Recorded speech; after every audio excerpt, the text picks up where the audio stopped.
একটা মিনিট ধৈর্য ধরে আমার কথাটা শুনুন, শুনলে বুঝতে পারবেন। আজকের টাইটেলটা দেখে নিশ্চয়ই বুঝতে পারছেন আমি কি বিষয়ে কথা বলবো। আর এখন দেখেন আমি খুব সুন্দর দুইটা টপস বানিয়েছি। এই যে দেখেন, এটার কাটিং ও সেলাই সম্পূর্ণ কিন্তু এই ভিডিওতে দেখতে পারবেন, এবং কিভাবে টাকা রোজগার করবেন সম্পূর্ণটা কিন্তু আপনারা এই ভিডিওতে দেখতে পাবেন। আপনারা শুধু আমার কথার দিকে খেয়াল করেন আর চোখ দিয়ে আমার কাটিংটা দেখেন আমি কিভাবে কাটিং করেছি এবং সেলাই করেছি। সর্বপ্রথম কিন্তু আমি আমার বড় মেয়ের মাপটা নিয়েছি, তারপরে ছোট মেয়ের মাপটা নিয়ে কাটিং করব এবং সেলাই করব। আর কতটুকু কাপড় লেগেছে ভিডিওর মধ্যেখানে বলে দেব।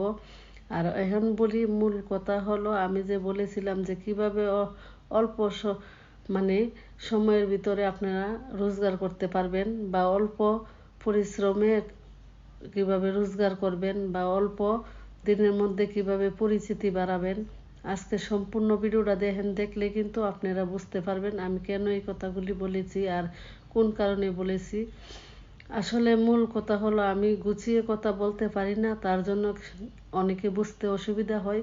আপনারা ধৈর্য সহকারে ভিডিওটা দেখলেই বুঝতে পারবেন। আর যদি ভিডিওটা ভালো লাগে অবশ্যই আমার চ্যানেলটাকে একটু সাবস্ক্রাইব করে দিয়েন আর লাইক করে দিন, কমেন্ট করে জানায়েন কীরকম হয়েছে।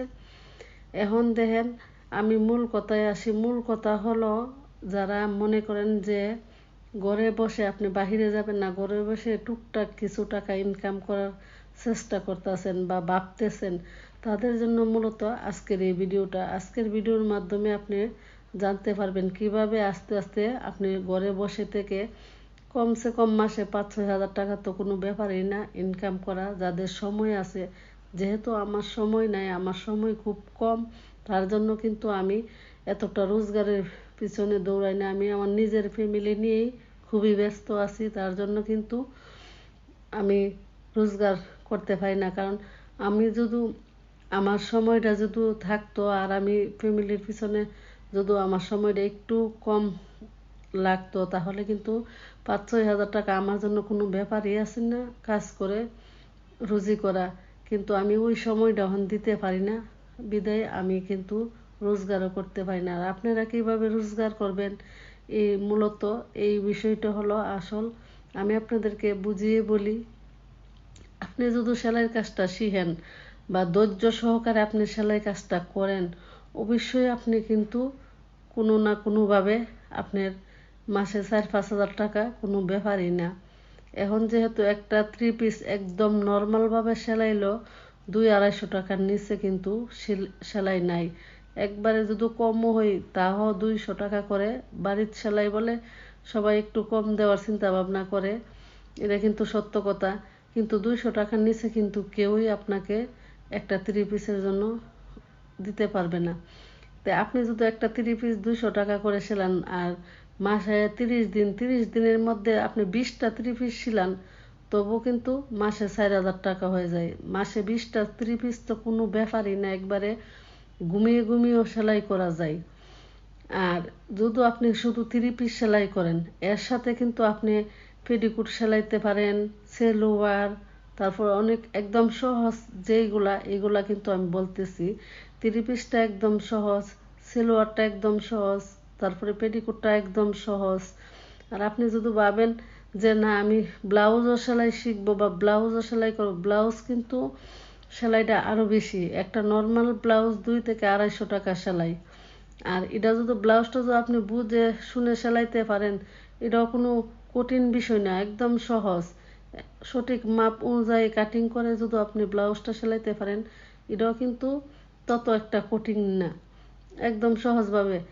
আর এখন বর্তমানে কিন্তু চলে বেশি বাচ্চাদের টপস আর প্যান্ট। টপস আর প্যান্ট কিন্তু একদম সোজা, আপনাকে ডিজাইন দেখাই দিলে আপনি যদি সেলাই কাজ শিখে থাকেন বা শিখার ইচ্ছা থাকে, কিন্তু একটা দেখলে একটা নিজের থেকে কিন্তু চলে আসে ডিজাইনগুলা। আল্লাহর রহমতে এখন আমি তো যে কোনো ডিজাইন দেখি নিজে নিজেই করার চেষ্টা করি, বা ইউটিউব দেখে অনেক রকমের ডিজাইনের টপস আমি আমার বাচ্চাদেরকে তৈরি করে দিই বা আমার নিজের জন্য তৈরি করি। আপনারা পরবর্তীতে অনেকগুলো ভিডিও দেখতে পারবেন এই লং শার্ট এবং প্যান্টের, একটার পর একটা দিব আমি সেলাই করেছি। কিন্তু ভিডিওগুলো এডিট করতে আমার একটু সময় লাগতেছে, যার জন্য আমি ভিডিওগুলো দিতে পারতেছি না আমার চ্যানেলে। আপনারা ধৈর্য সহকারে দেখবেন, দেখলে বুঝতে পারবেন যে একটা মানুষ একটু যদি সেলাইয়ের কাজে নলেজ থাকে একটাতে একটা কীভাবে যায়। আর এখন বলে দেই আমার কতটুকু কাপড় লেগেছে দুইটা টপসের মধ্যে। আমার এই দুইটা টপসের মধ্যে আমার ছোটো মেয়েটার টপসটার মধ্যে 1.5 গজ কাপড় লেগেছে, আর বড় মেয়েটার টপসটার মধ্যে 2 গজ কাপড় লেগেছে। এগুলো চিকেন কাপড় 2.5 আর 3 হাত বহরের হয়। বহর অনুযায়ী আমি কিন্তু আমার বড় মেয়েরটা 2 গজ দিয়ে বানিয়েছি, আর ছোটো মেয়েরটা আমি 1.5 গজ দিয়ে বানিয়েছি। আর ভিতরের যে কাপড়টা সাদা এক কালারের বয়েল কাপড়টা, ওটাও আমি 2 গজ করে নিয়েছি, যেহেতু রাউন্ড দিব ভিতরে। আর সামনের পাটের ভিতরেও ফলস হবে, আবার পিছনের পাট কিন্তু আমি এক কালার দিয়েছি, প্লেন সাদাটা দিয়েছি। তার জন্য কিন্তু আমি 2 গজ করে নিয়েছি কাপড়। 2 গজ ছোটো মেয়েটার জন্য 2 গজ নিয়েছি, বড় মেয়েটার জন্য 2 গজ 4 গিরা নিয়েছি। যেহেতু পিছের পাটটা 2 পাটে হবে, ভিতরে একটা পাট দেওয়া হয়, উপরে একটা পাট দেওয়া হয়। প্লেন পাট যখন তার জন্য 2 বাজে দিতে হবে, তার জন্য আমি 2 ডাবল বাজে দিব দিকে। ওটার মধ্যে 4 গিরা কাপড় বেশি নিয়েছি, আর ছোটো মেয়ের জন্য 2 গজ সমান নিয়েছি। আর এখন দেখেন আমি লেয়ারগুলো কিন্তু আমার কাটিং শেষ, এই যে দেখছেন। এখন দেখেন ছোটো মেয়েরটা কাটতেছি, বড় মেয়েরটা কাটিং করা শেষ। এখন ছোটো মেয়ের শুধু বডিটা আর নিচের যে লেয়ারের নিচে যে কাপড়টা হয় এটা কিন্তু গোল জামা আমরা যেভাবে কুচি দিয়ে দিই এভাবেই দিয়ে দিয়েছি। আর মূল কথা হলো আপনাদের ধৈর্য শক্তি হলো সবচেয়ে বড় জিনিস। আপনি ধৈর্য ধরে কাজ করতে পারেন তাহলেই কিন্তু আপনি কাজ করতে পারবেন। আর ধৈর্য শক্তি যদি আপনার কোনোটাই না থাকে তাহলে কিন্তু আপনি কোনো কাজই করতে পারবেন না। সেলাই কাজ বলেন আর অন্য কাজে বলেন, ধৈর্যটা হলো আসল। আপনি একটু সময় ধৈর্য ধরে কাজটা শিখে তারপরে আপনাকে প্রচার করতে হবে। প্রচার করার পরেই আপনি কিন্তু কাজ পাবেন, অর্ডার পাবেন, আর সুন্দর মতো কাজ করতে পারবেন। এবং একটা কিছু হলো আপনি রোজগারের একটা আশা করতে পারবেন। আর এমন না যে রোজগার হবে না, ইনশাল্লাহ হবে। অনেক ভালো রোজগারই আপনি করতে পারবেন যদি আপনি প্রচারটা করতে পারেন যে আমি কাপড় সেলাই বা একটা কাপড় সুন্দর করে সেলাই করে পরলেন, একজনে দেখলো, জিজ্ঞাসা করলো যে এটা করতে সেলাই করছে, যে হ্যাঁ আমি নিজেই করছি। একজনে আরেকজনে কিন্তু গিয়ে বলে যে এমুকে সেলাই করে, এমুকের কাছে কাপড় সেলাই সুন্দর হয়। আপনি যদি 1-2 জনের কাপড় একটু ভালো করে সেলাই করে দিতে পারেন তাহলে কিন্তু ওইখান থেকে আপনার অনেকগুলা কাস্টমার আসবে, বা ওরাই পরবর্তীতে আপনি দিয়ে সেলাই করবে। আমি কিন্তু বারবারই বলি, ওই আগের ভিডিওতেও বলেছি, আমি কিন্তু এখন বাহিরের কাপড় সেলাই করি না।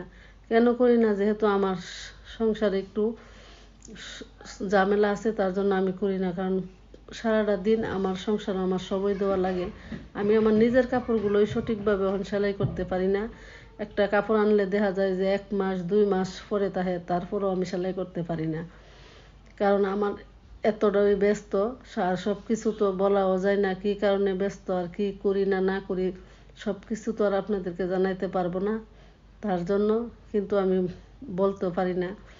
কারণ যেহেতু সংসারের দায়ভারটা সম্পূর্ণ আমার উপরে, আমার হাজব্যান্ড সংসারের ব্যাপারে সে কিছুই করে না, বা করার মতন ওর অবস্থানও নেই, বা ওর সময় সুযোগ কোনোটাই নেই। হ্যাঁ, যদি সংসারের প্রতি দায়িত্ব পালন করে তাহলে তো আর হবে না। আমার ছেলে মেয়ের যে খরচটুকু আছে ওইটুকু দেওয়া যাবে না, বা দেওয়ার মতন পরিস্থিতি থাকবে না। তার জন্য আমার হাজব্যান্ড ঘরে সময় দিতে পারে না, যার কারণে আমার সম্পূর্ণটা কাজ, সংসারের যা যাবতীয় কাজ আছে, বাহিরের কাজ, ঘরের কাজ যা বলেন, বাচ্চাদের পড়াশোনা দেখাশোনা বলতে সব কিছু আমার নিজেরই করতে হয়। তার জন্য আমার সময়টা একটু সংসারের দিকে বেশি লাগে। এই যে দেখেন সেলাইটা আমি কীভাবে করেছি। সর্বপ্রথম কিন্তু আমি বডিটা আগে ঠিক করে নিয়েছি। এই যে দেখেন পিছনের পাট, আর এই যে পিছনের পাট কিন্তু ডাবল বাজে আছে। আর সামনের পাটটা দেখেন, সামনের পাটের উপরে চিকেন কাপড় দিয়েছি, নিচে কিন্তু পলসের কাপড় দিয়েছি, আর হাতার মধ্যে পলসের কাপড় দিই না। আর গলাটা দেখেন, সামনে বি গলা, পিছনে গোল গলা। আর এই যে হাতাটা, এই হাতাটার কিন্তু আমি 1 ইঞ্চি পাস করে মুহুরিটা রেখেছি এই যে এলাস্টিকটা ঢুকানোর জন্য। এই হাতের মধ্যে কিন্তু এলাস্টিক হবে, 3/4 হাতা হবে আর সাথে এলাস্টিক হবে। যারা যারা আমার ভিডিওটা দেখছেন সবার কাছে অনুরোধ রইল পরবর্তী ভিডিও দেখার জন্য। আজকের মতো এখানে, আল্লাহ হাফেজ, সবাইকে অসংখ্য ধন্যবাদ।